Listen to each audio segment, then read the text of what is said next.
Wow, feeling beauty vlogger yan. Yung nighttime skincare routine ko.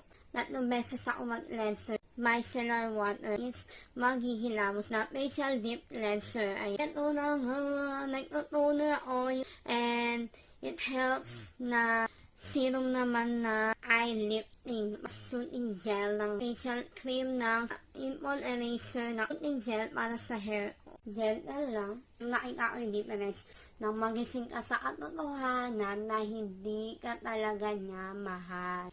Hanggang sa ma-absorb na skin mo.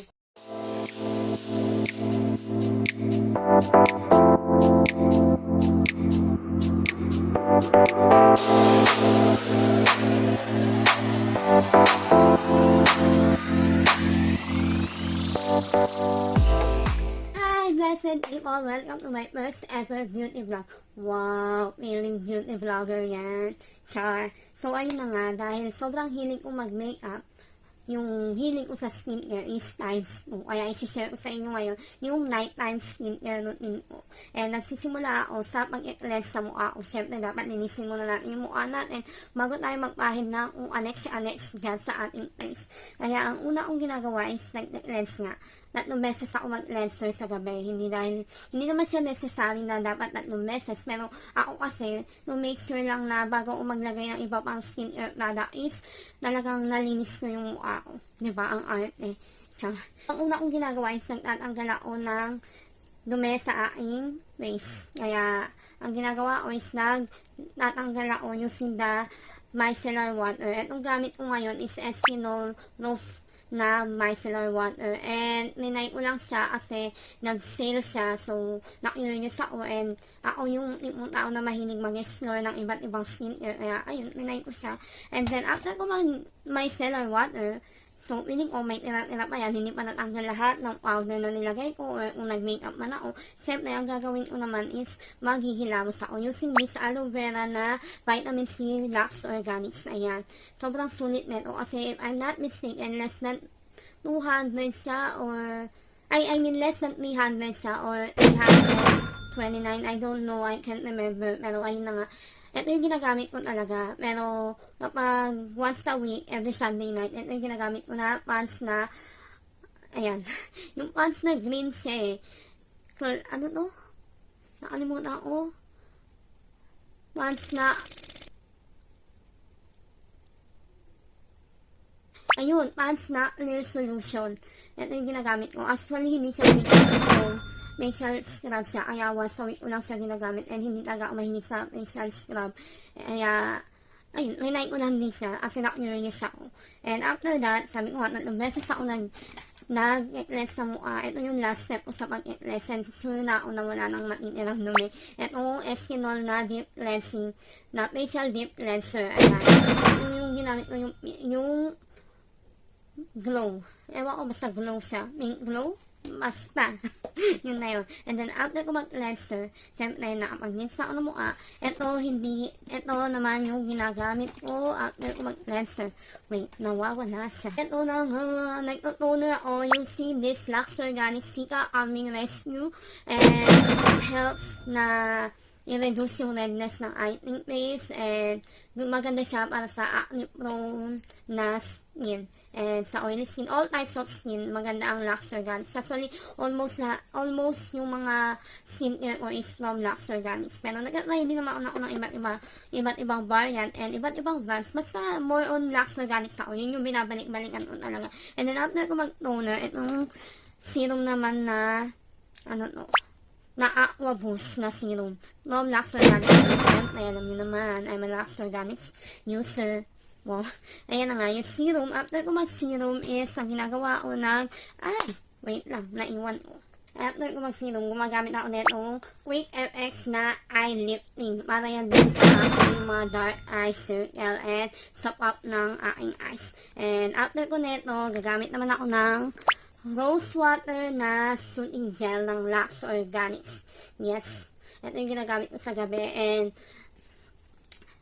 actually, yung una kong ginagamit, itong Cica Calming Rescue. Meron na ubos siya. And nakita ko nga to ng yung rose water. And na-curious din ako. So, ito muna yung ginamit ko. Akabili ko lang neto. Ito, mas nauna kong nabili to. O, diba? Ang addict sa skincare. And then, after ko mag-moisturizer is ito na yung ginagamit ko. Ito, cream. Facial cream ng Sika Calming Rest ulit ng Lux Organics. Baka naman, Lux Organics. Mayaman na kayo.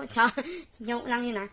And lastly, after ng lahat ng yun, ito yung, pag may pimple ako, hindi ko alam kung bakit may mga pimple ako ngayon. And ito yung pimple eraser na Quick FX cream na pimple eraser. Ano daw? Pimple eraser na Quick Pimple Eraser, Quick FX Pimple Eraser Cream. And nakakatulong siya para i-reduce yung pimple mo. Parang it helps to dry your pimple. So, kaya kung may mga dark spot ka or may mga blemishes, dark spot o blemishes na pinanggalingan ng pimple mo, it helps to brighten your skin. And ayun yung ginagawa kong nighttime skincare routine. Pero, yung morning skincare routine, iba naman yun. Iba rin yung nilalagay ko sa face ko. Mostly, pareho lang, pero may iba akong nilalagay. And dahil nga, sabi ko sa inyo, sobrang hinig ko sa skincare. Next time ko na i-share yung iba. Hindi pala. So, gumagamit din ako netong aloe vera na soothing gel para sa hair ko. Actually, ginagamit ko siya para hair serum ko. And in earnest naman, nakakapal siya ng, ang tawag doon, stress. Basta nakakapal siya ng hair. Kung nagmumukhang makapal yung hair kung pag ginagamit ko. Hindi ko siya araw-araw ginagawa. Parang rice or every other day ko siya ginagawa.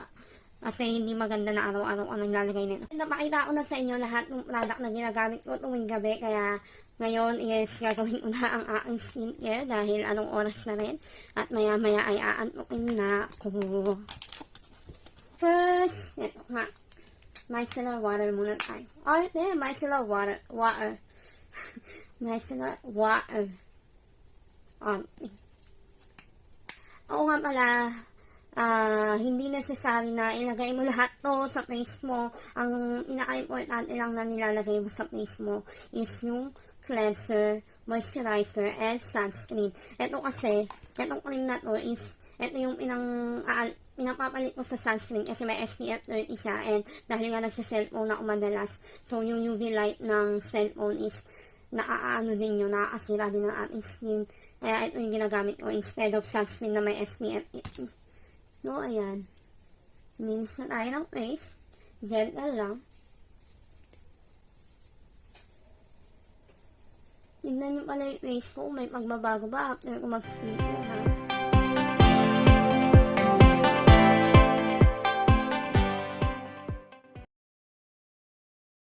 Ayan. Honestly, hindi siya makita eh. Pero madumi siya. Hindi siya nakita sa camera, pero madumi siya. So, maghihilamos muna ako. And by the way, yung panghilamos ko ngayon, hindi ko muna ginagamit yung dalawa na sinabi ko sa inyo. Kasi, dahil nga may mga pimples sa oso, hinaano ko pa yung mga blemishes, dark spot, and yung mga pinanggalingan ng pimples ko. Kaya, ang ginagamit ko yung FX na Pimple Eraser Soap Bar. Kaya, inuubos ko lang yun, and then babalik na ako dito, sa aloe vera vitamin C. Kaya, diba, dyan lang kayo. And I'm back! So, ayan, diba, basa-basa pa yung face ko. Actually, hindi ako gumagamit ng towel para tuyuin yung face ko after ko maghilamos. Kahit, hindi talaga, kasi, I mean, before, yes, pero nakita ko yung difference. No, eto na yung ginagamit ko. Paper tissue. Or paper towel.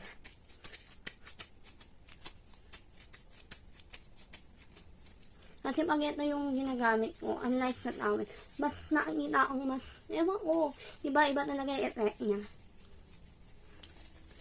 Ayan.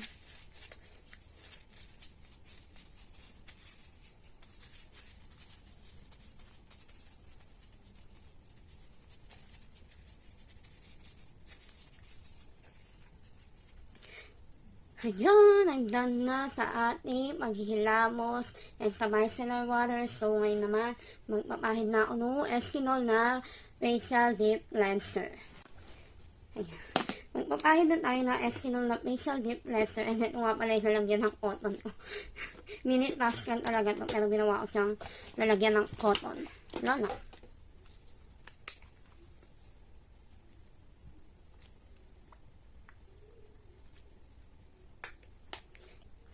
Ayan, pahid na natin. Gentle lang ulit.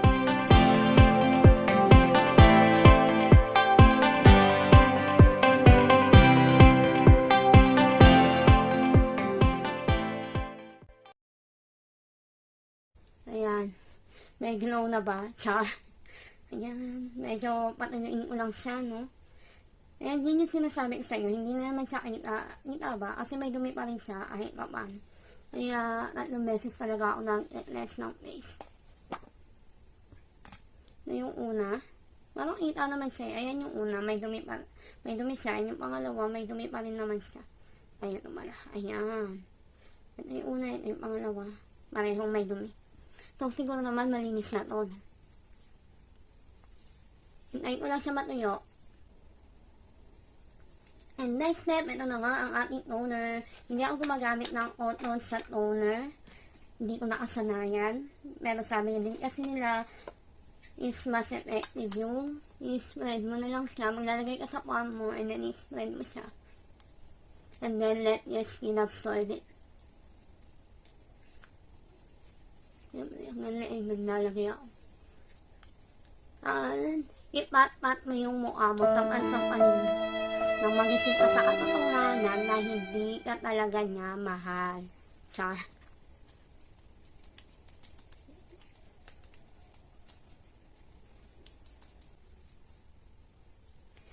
And medyo na-absorb na siya ng skin ko.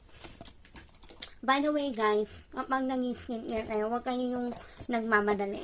Huwag kayo yung after nyo magpahid na naman ng ganitong product. Kasi let your skin absorb the product first before ka mag-add ng another product. Kasi ang tendency niyan is, parang maglilibag-libag siya. And I've experienced that before nung hindi ko pa alam yung about that. Tapos na tayo mag-toner, kaya mag-serum na tayo na Aqua Boost ng Black Organic. Nasabi ko naman na kanina. And mag-drop lang ako ng small amount dito sa mag-abilang cheeks and dito sa may noo. And then, i-spread ko na siya all over my face. And naglalagay nila ako yung mga sobra dito sa neck. And then, itong serum, ipat-pat mo rin hanggang sa ma-absorb na skin mo. Kasi kung hindi ka pa nagising sa katotohanan kanina, nung sinampal-sampal mo yung sarili mo, baka kailangan doblehin mo yung sampal sa sarili mo para gising na gising ka talaga. Char. Hugot.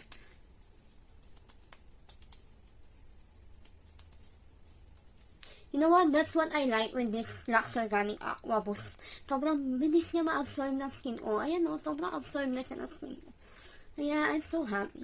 Ngayon naman, maglalagay na ako ng, baka isang oras na itong video ko.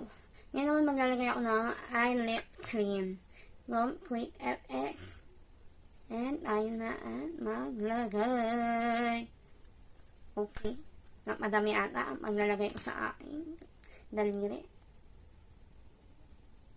Ang dami niya nga. Daldal kasi.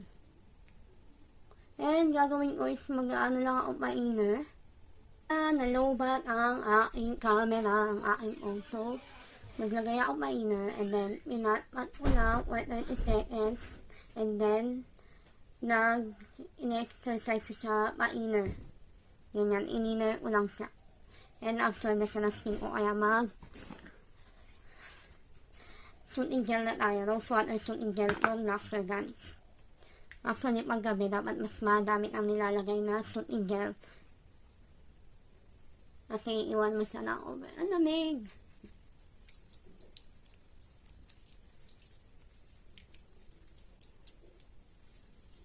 Ayan. Actually, maganda to kasi itong Lux Organic. Meron siya, actually nilagay ko. Meron siyang kasamang spoon, hindi ko alam, ayan yung spoon niya. Pero nasa siya, hindi ko lang matanggal yung tayo. Kasi dumikit na siya doon sa over. Pero ayun, may spoon siyang kasama. And ganyan kadami dapat yung nilalagay mo, isang spoon na ganyan. And spread mo lang hanggang sa ma-absorb siya ng skin mo.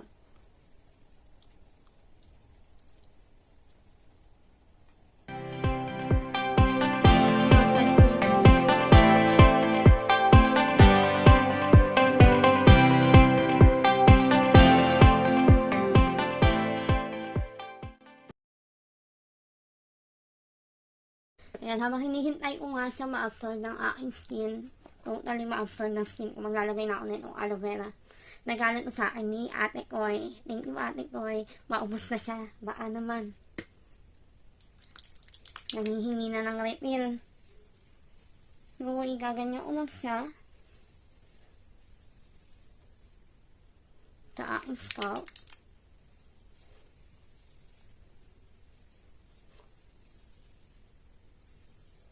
So, hindi ko na maitatago yun. Yun na ay namukha ko.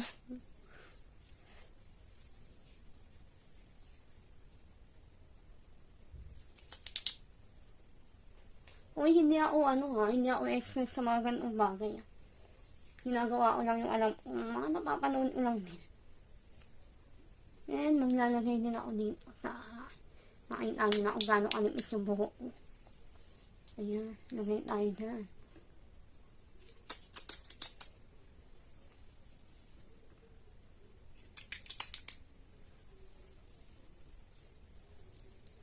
Yan, so hintayin ko na lang din sa matuyo bago umahiga. Yan yung excess, lalagay ko naman dito sa akin. Ayan.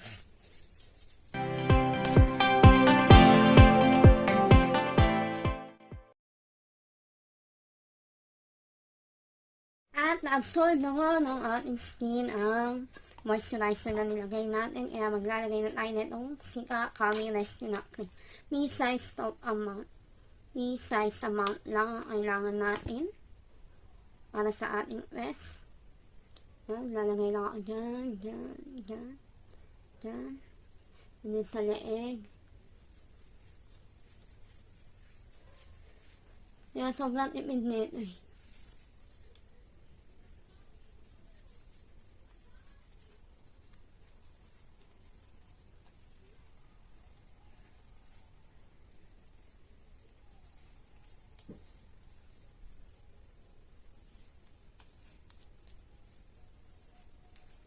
Ayan, na, and the last and final product na ilalagay natin is itong OMS. Ang mga bakas ng nakaraan ay lagyan natin. Papalan natin ang bakas ng nakaraan para tuluyang maghilom. Tsaka, ayan, meron ako dito.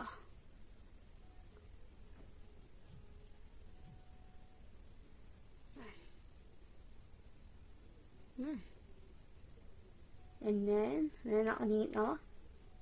Hindi ko alam bakit lagi dito sa may malapit sa loob ng ilong. Nagkaanak ng pimples. Ayun, ang laki niya. Dito, magkabilang side nga eh. Meron pa ako dito eh.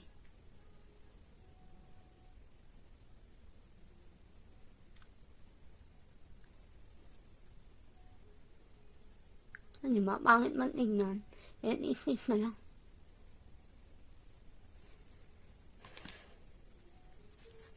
And we're done. This is the final product. Final product. Finished product. Ano to? Ayan na ang aking face. Nag-improve ba siya? Kung para mo kanina.